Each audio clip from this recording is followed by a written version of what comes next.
আজ থেকে 15.5 বছর আগের একটা ঘটনা শেয়ার করি।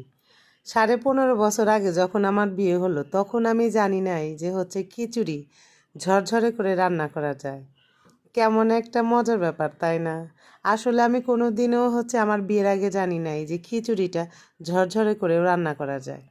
তো আমার যখন বিয়ে হয়, যখন আমার বয়স হলো, তখনকার বয়স আর বিয়ে হয়েছে যে বয়স, সেই বয়সটা প্রায় একটু কম বেশি।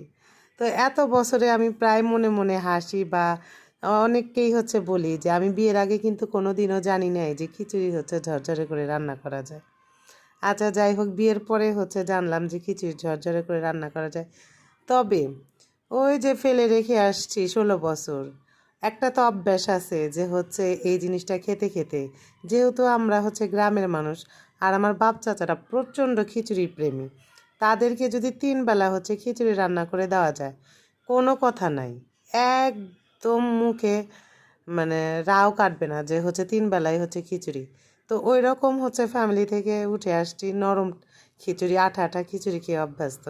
হঠাৎ করে বিয়ের পরে খেলাম ঝরঝরা খিচুড়ি, খুব একটা তখন ভালো লাগতো না। আবার এসে দেখতাম নিচ থেকে দাদু আঠা আঠা বা নরম খিচুড়ি, পাতলা খিচুড়ি যেটা বলো না কেন, সেরকম পছন্দ করে।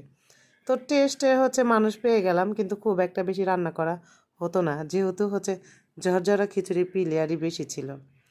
তো আজকে ইস্তাকের দাদিমা বেশ কয়েকদিন হলো বলতেছিল যে গোস্তর মধ্যে না, খিচুড়ির মধ্যে গোস্ত দিয়ে রান্না করব।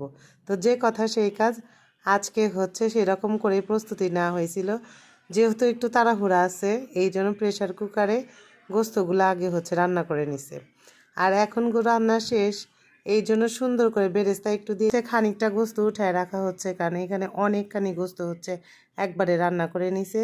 আর সবখানি গোস্ত যেহেতু খিচুড়ির মধ্যে দিবে না, আর রাত্রেবেলা আমরা যেন এই তরকারিটা দেখিয়ে নিতে পারি, এই চিন্তা করে বেড়ে রাখছিল। কিন্তু খিচুড়ি এত বেশি থেকে দাদি রান্না করছে যে আমরা দুপুরে খাইছি, রাত্রেও খাইছি, তারপরেও খিচুড়ি বেশি ছিল। মানে একটা আইডিয়া করে রান্না করছে, কিন্তু সে এটা গেছে আইডিয়ার অনেক অনেক বাইরে। এখন খিচুড়িটার সাথে গোস্তটা দেওয়ার পরে মিক্সড করতেছে, আর ওই যে রসুন ওই পাশে খুব সুন্দর করে উকি ঝুঁকি পারতেছে। অনেক দিন পরে, আসলে অনেক দিন পরে বাসায় এই রকম খিচুড়ির সাথে গরুর গোস্ত মিক্সড করে রান্না করছে। তবে খিচুড়িটা একটু আঠা আঠা হয়েছিল। আমার ছেলেটা বললাম না যে এরকম খিচুড়ি হলে সে প্লেট নিয়ে দাঁড়ায় থাকবে যে কখন টেস্ট করবে।